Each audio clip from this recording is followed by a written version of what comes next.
момента се намираме в двора на нашата гимназия и зад мен е зоната, където планираме да се осъществи самата ботаническа градина. Нашата идея е да се направят няколко алеи от естествен материал и около тях да бъдат засадени растения, които ние по принцип учим, но те да не остават само в страниците на учебниците ни, но да имаме пряк достъп до тях, да се случват открити уроци с нашите преподаватели. Най-добре съм забелязала, че аз и че приятелите ми учим за различните растителни видове, когато сме пред тях, можем да ги докоснем, да видим тяхното жилкуване на листата. Още от 8-ми клас, когато поглеждах в двора на училището, ми се струваше, че той е много голям, наистина много хубав, но има потенциал, който той не е развил.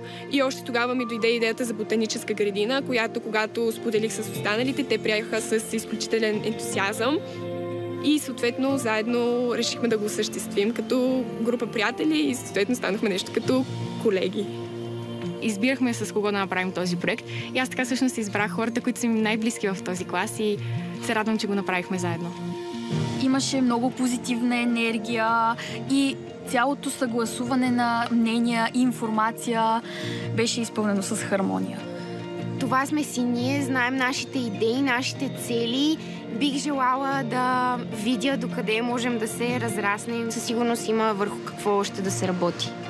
Олимпиадата беше в град Силистра, като тя се състоеше от 2 състезателни части. За мен беше важно нашият проект да се представи по най-добрия възможен начин, защото когато представяш не само себе си, но и най-добрите си приятели и най-любимото си училище, е много важно да се стремиш да покажеш най-доброто. Много се зарадвах, когато разбрах, че сме спечелили 3-то място, но не бях изненадана, защото знаех, че в нашия проект има изключително голям потенциал и че нашия главен мениджър може да го представи по най-добрия начин.